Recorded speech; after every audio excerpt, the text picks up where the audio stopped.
क्या आप लोगों ने कभी कल्पना करी है कि आपके मोबाइल पर इंटरनेट की सर्विस नहीं है और फिर भी आप लोग यूपीआई का फ़ायदा उठा सकते हो? तो आज हम जो टॉपिक कवर करेंगे जिसमें बिना इंटरनेट के आप लोग यूपीआई का फ़ायदा उठा सकते हो, कुछ ज़रूरी शर्तें हैं, पैसे भेजने के 5 स्टेप के बारे में समझेंगे और ध्यान रखने योग्य बातों के बारे में भी जानेंगे।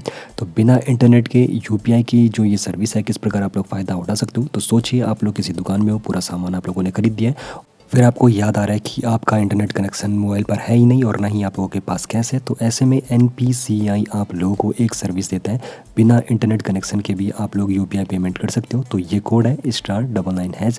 तो ये कोड आप लोगों के काफ़ी काम आने वाला है। तो अगर आप लोगों का जो स्मार्टफोन है वो चाहे महंगा हो या फिर अगर आप लोगों का जो कीपैड वाला फ़ोन है, तो उससे भी यहाँ पर ये प्रोसेस आसानी से हो जाती है इस कोड के ज़रिए। तो यहाँ पर कुछ ज़रूरी शर्तें हैं, उनको भी आप लोगों को ध्यान में रखना होगा। तो देखो, जो आप लोगों का मोबाइल नंबर होगा वो आप लोगों को बैंक अकाउंट से लिंक होना चाहिए, मोबाइल नंबर यूपीआई से कनेक्ट होना चाहिए।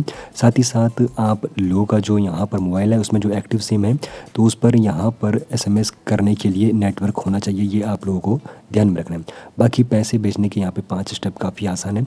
सबसे पहले आप लोगों को अपने स्मार्टफोन पर जाना है, उसके बाद आप लोगों को *99# डायल करना है, मेन्यू से सेंड मनी वाला ऑप्शन चुन लेना है, उसके बाद मोबाइल नंबर या फिर यूपीआई आईडी आप लोगों को चुन लेना है, उसके बाद डिटेल्स आप लोगों को फिलअप करनी है, जितना अमाउंट आप लोगों को पे करना है उतना अमाउंट आप लोगों को एंटर करना है। उसके बाद अपना जो गोपनीय यूपीआई पिन आप लोगों का होगा तो उसको आप लोगों को एंटर कर देना है और ऐसे में बिना इंटरनेट के जरिए ही आप लोगों का पेमेंट आसानी से हो जाता है। तो काफ़ी यहाँ पर काम वाली ये इन्फॉर्मेशन है और सबको शेयर भी आप लोग कर सकते हो, क्योंकि कई बार हमारे स्मार्टफोन पर नेटवर्क नहीं होते या फिर इंटरनेट नहीं होता है।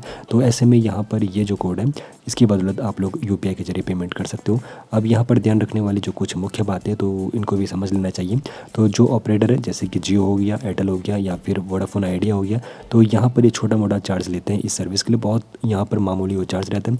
अब यहाँ पर जो ये सर्विस है तो यहाँ पर ये क्षेत्रीय भाषाओं को भी सपोर्ट करती है। तो जो भी आप लोगों की क्षेत्रीय भाषा होगी तो उसमें भी आप लोग यहाँ पर आसानी से उसका सपोर्ट ले सकते हो और आसानी से आप लोग पेमेंट कर सकते हो। बाकी जो ध्यान लेने वाली बात है, आपका जो सिम है वो एक्टिव होना चाहिए और आउटगोइंग की सर्विस उस वाले सिम में होना चाहिए, तभी आप लोग ये प्रोसेस कर पाओगे।